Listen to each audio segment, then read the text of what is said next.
и представить заключительное слово президенту Республики Ингушетия Зязику Мураду Магомедовичу. Пожалуйста.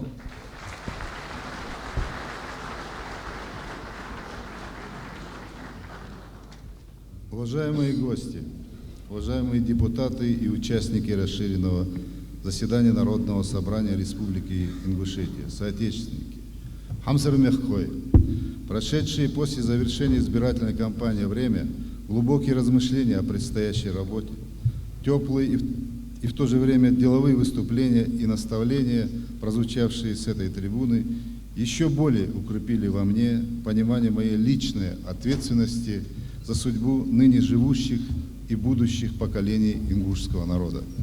Впереди предстоит напряженная работа.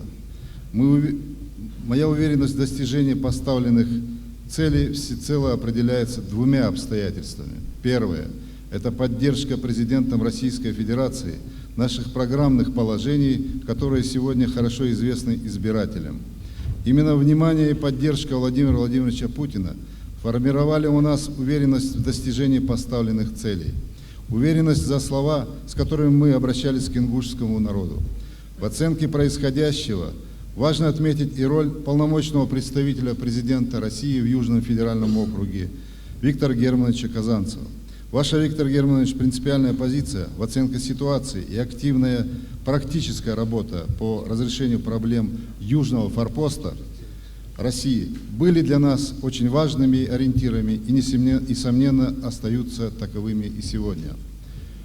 Я хочу выразить искреннюю признательность и благодарность высшему руководству страны, руководителям федеральных органов власти, субъектов Южного федерального округа, и заверить, что я и мои товарищи по работе не пожалеют сил, времени и знаний для того, чтобы оправдать это высокое доверие.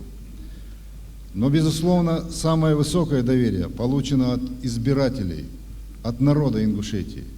Я сердечно благодарю вас, мои соотечественники, за поддержку, за душевные устремления. Но я думаю, что самой большой благодарностью для вас с моей стороны должны стать конкретные дела и практические результаты по выполнению многочисленных пожеланий, высказанных на встречах с избирателями.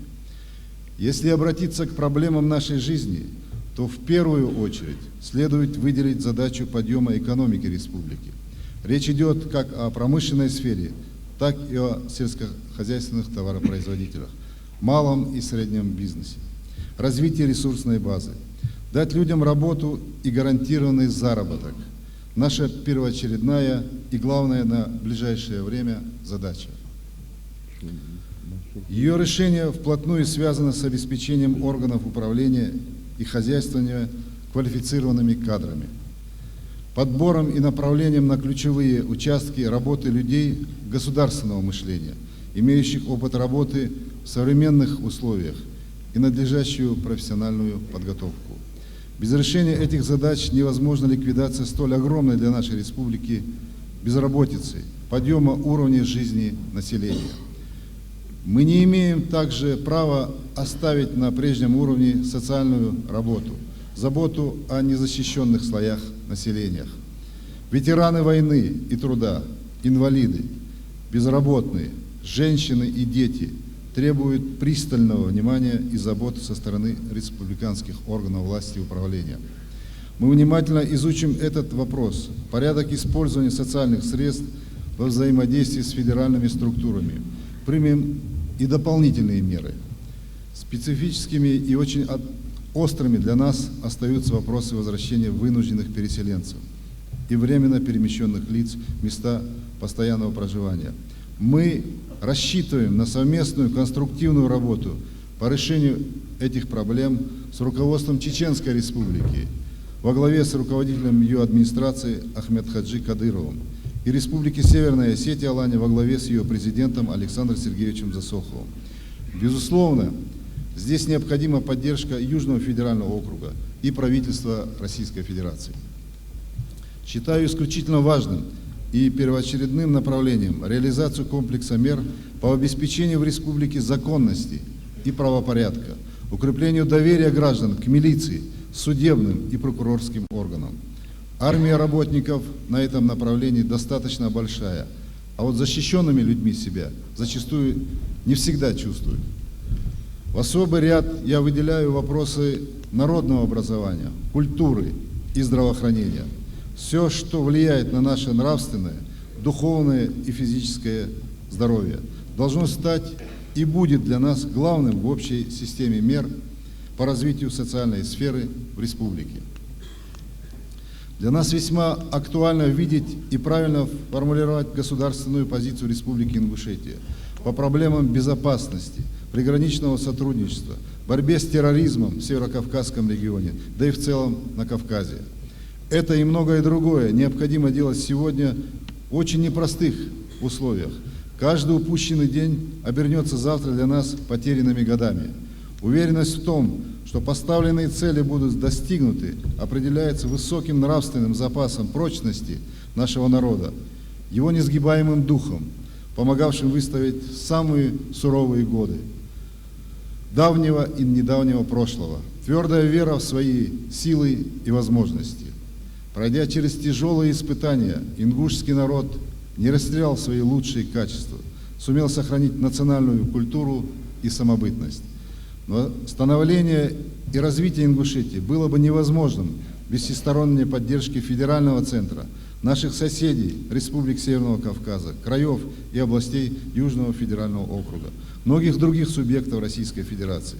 И сегодня, на пороге десятилетия восстановления Республики Ингушетия, мне хочется сказать всем, кто помогал нам, сопереживал вместе с нами за нашу республику, огромное спасибо. Мы помним и чтим каждый шаг, каждое доброе слово, сделанные и сказанные в нашу поддержку. В свою очередь, президент России, наши граждане могут быть уверены, Ингушетия примет самое активное участие во всех делах, укрепляющих российскую государственность, благополучие народов России. Совсем недавно рядом с нами жили и трудились, делили радость и печаль тысячи представителей других национальностей, в том числе коренное русскоязычное население. Мы остро ощущаем их отсутствие во всех сферах жизнедеятельности. Различные обстоятельства привели к этому.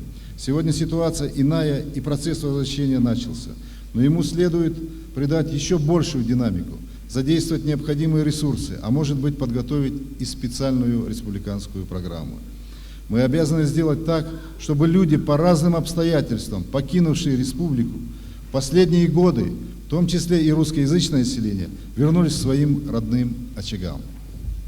Республика Ингушетия юридически, географически и традиционно была и есть неотъемлемой частью Российской Федерации, ее равноправным субъектом.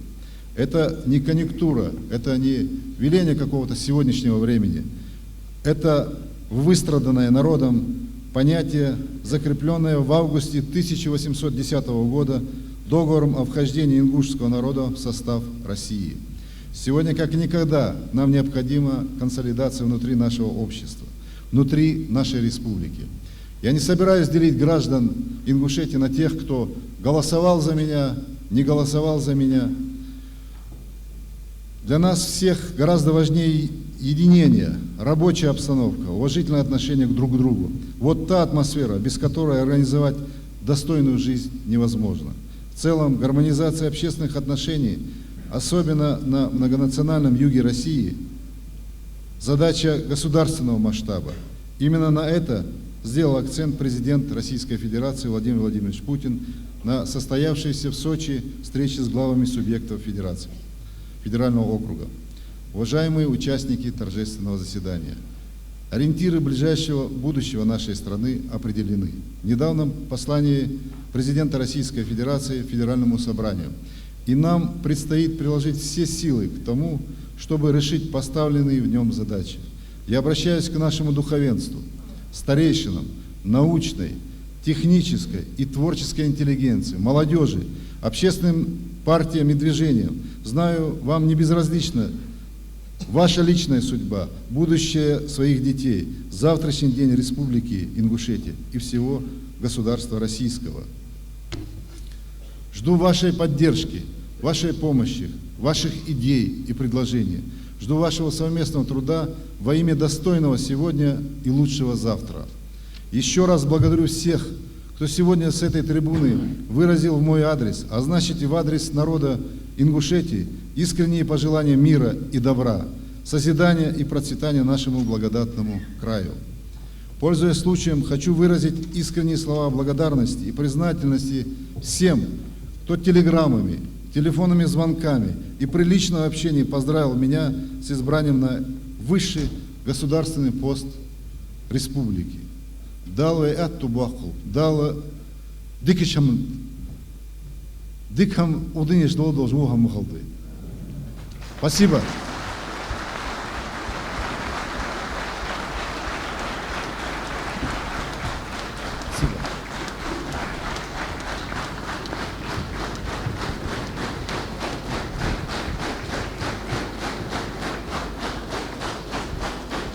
Спасибо. Спасибо. Прошу садиться.